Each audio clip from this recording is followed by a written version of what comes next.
नमस्कार साथियों, आज की प्रेस वार्ता में आप सभी का स्वागत है। आज दो महत्वपूर्ण मुद्दों पर बात रखनी थी। सबसे पहला मुद्दा यह है कि भारतीय जनता पार्टी ने पिछले कुछ दिन पहले जो एमसीडी के अंदर 2,500 करोड़ रुपए का घोटाला किया था, उस घोटाले को आज आम आदमी पार्टी ने जन जन तक पहुंचाने का काम किया। आज इस घोटाले को हमने दिल्ली के सभी 272 वार्ड में पदयात्रा की, जिसके अंदर लगभग 20,000 से ज़्यादा कार्यकर्ता और दिल्ली के नागरिक शामिल हुए, जिन्होंने इस पूरे मसाल को आगे लेकर बढ़े। हमने दिल्ली के हर घर हर गली के अंदर ये सुबह से पदयात्रा चल रही है, अभी भी कई जगहों पे चल रही है। इसके माध्यम से हमने दिल्ली के नागरिकों को पिछले 15 साल से भारतीय जनता पार्टी ने जिस तरह से एमसीडी को लूटा है, पिछले 15 साल से भारतीय जनता पार्टी ने एमसीडी को पूरी तरह से कंगाल कर दिया, बैंकरप्ट कर दिया। उसके बारे में भी हमने जनता से चर्चा की। 2,500 करोड़ के घोटाले के ऊपर हमने चर्चा की। हमने दिल्ली की जो गलियां, एक एक गली गंदी है पूरी तरह से, उस पर चर्चा की। कूड़े के पहाड़ इन्होंने दिल्ली के अंदर जो खड़ा कर दिए, उसके ऊपर चर्चा की। और जो इनके काउंसलर, इनके जो पार्षद दिल्ली के अंदर बनने वाले हर मकान से जो पैसे खाते हैं, उसके ऊपर चर्चा की। और बहुत ही अपार समर्थन मिला दिल्ली के लोगों का। और मुझे पूरा भरोसा है कि जिस तरह से भारतीय जनता पार्टी ने एमसीडी को लूटा है, दिल्ली को बदनाम किया है, दिल्ली को बेरंग किया है, दिल्ली के नागरिक आने वाले चुनाव में भारतीय जनता पार्टी को एमसीडी से बाहर का रास्ता दिखाएंगे। दूसरा, एक जो सबसे महत्वपूर्ण मुद्दा है, और ये मुद्दा पिछले 1 महीने 2 महीने से नहीं, कम से कम पिछले कई सालों से चल रहा है, लेकिन पिछले 5-6 महीनों से कंटिन्यूअसली है। आप लोगों ने देखा होगा कि पिछले कुछ दिन पहले दिल्ली के एमसीडी के अंदर जो कर्मचारी काम कर रहे थे, चाहे वो डॉक्टर थे, चाहे वो नर्स थे, चाहे वो टीचर थे, सब लोग हड़ताल पे थे। कोई जंतर मंतर था, कोई अपने अस्पताल के अंदर हड़ताल कर रहा था, कोई अपने स्कूल के अंदर हड़ताल कर रहा था, कोई भूख हड़ताल पे बैठा था। लगभग 1-1.5 महीने तक जब वो सड़कों पर घूमे, सड़कों पर उन्होंने लाठियां सही पुलिस की, और भारतीय जनता पार्टी इस बीच में आम आदमी पार्टी की सरकार को बदनाम करने की भी खूब कोशिश की। लेकिन जब अंततः वो फेल हुए, तो उन्होंने सभी कर्मचारियों को फिर से तनख्वाह दे दी थी। लेकिन ऐसा लग रहा है कि भारतीय जनता पार्टी जानबूझकर इस वेतन की जो क्राइसिस है, उसको दिल्ली के अंदर ला रही है, एमसीडी के कर्मचारियों के साथ, के जीवन के साथ खेल रही है। और पिछले कुछ महीनों से फिर उन्होंने सैलरी देना बंद कर दिया है। और आज मीडिया के माध्यम से कल आप लोगों को उन्होंने बताया कि आने वाली 7 तारीख को फिर से कारपोरेशन के जितने भी कर्मचारी हैं, वो फिर से हड़ताल पे जा रहे हैं। मैं भारतीय जनता पार्टी के नेताओं से कहना चाहता हूं कि आप गंदी राजनीति ना करें। आपके पास एमसीडी का पैसा, लूटने का तो पैसा आपके पास है, और कर्मचारियों का भी पैसा देने का है, लेकिन आप दे नहीं रहे हैं, जिससे आप सिर्फ और सिर्फ अरविंद केजरीवाल की सरकार को बदनाम कर सकें।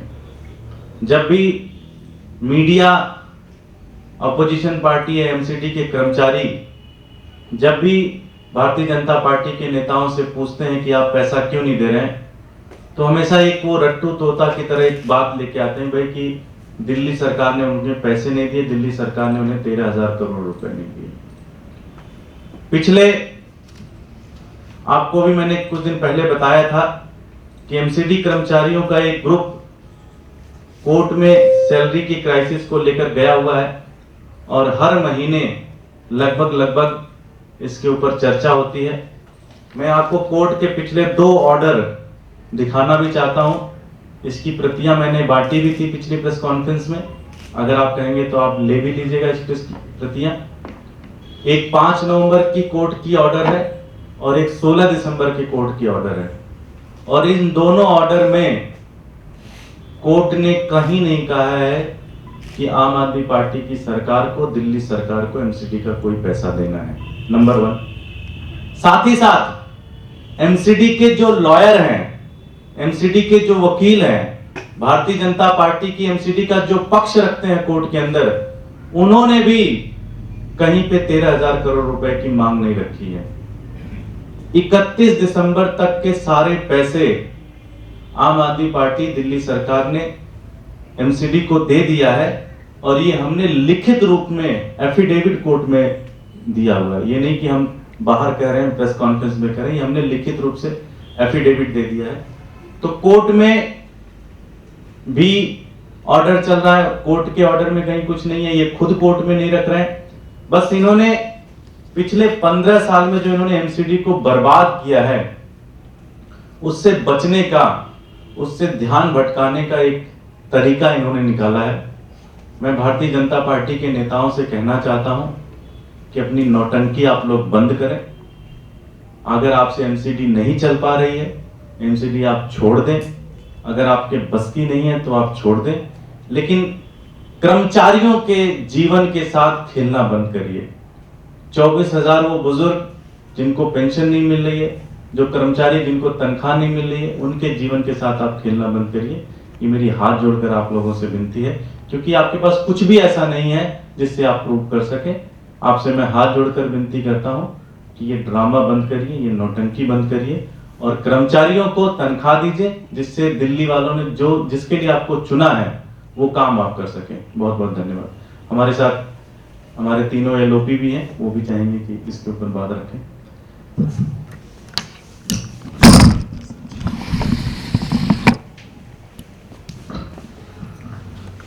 नमस्कार साथियों, पिछले 14 साल से भारतीय जनता पार्टी एमसीडी में शासित है, और अब जैसे जैसे भारतीय जनता पार्टी के नेताओं को लग रहा है कि उनके 14 साल के भ्रष्टाचार और कुशासन की वजह से उनका पाप का घड़ा फूटने वाला है और वो सत्ता से बाहर जाने वाले हैं, वैसे वैसे वो बुखला के बड़ी अजीबोगरीब हरकत करने लग गए हैं। वो कभी कर्मचारियों की सैलरी रोक देते हैं, कभी सीएम आवास के बाहर जाकर बैठ जाते हैं, और पीछे उन्होंने बड़ी एक ओछी राजनीति की कि कर्मचारियों को बीजेपी के नेता ने बुलाकर कहा कि सीएम हाउस के बाहर धरने पर बैठो तो आपको सैलरी मिलेगी। मैं सभी कर्मचारियों को धन्यवाद भी देना चाहता हूं कि वो उनकी बातों में नहीं आए, उन्होंने सच को समझा। और अब भारतीय जनता पार्टी के नेताओं को एक चेतावनी भी देना चाहता हूं और कहना भी चाहता हूं, इस तरह की ओछी राजनीति से बाहर जाओ, और जो आपको दिल्ली की जनता ने जिम्मेदारी दी है उसको निभाओ। अगर आप नहीं निभा सकते तो छोड़ दो। इनके कर्मचारियों को रोज रोज आप ऐसे परेशान मत करो। उनके बच्चे, उनका पूरा परिवार बहुत दुखी है, उनकी बददुआ मत लो। आपसे नहीं चल रही तो आप छोड़ दो। धन्यवाद।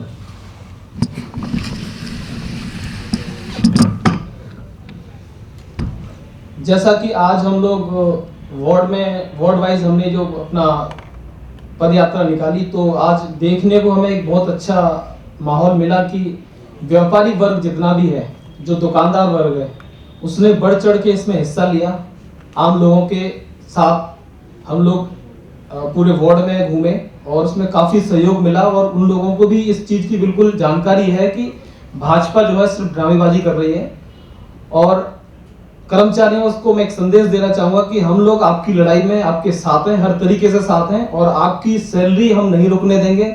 हमें जो भी करना होगा उसके लिए हम वो करेंगे, लेकिन आपकी सैलरी हम नहीं रुकने देंगे। हम पूरी लड़ाई आपके साथ रहेंगे।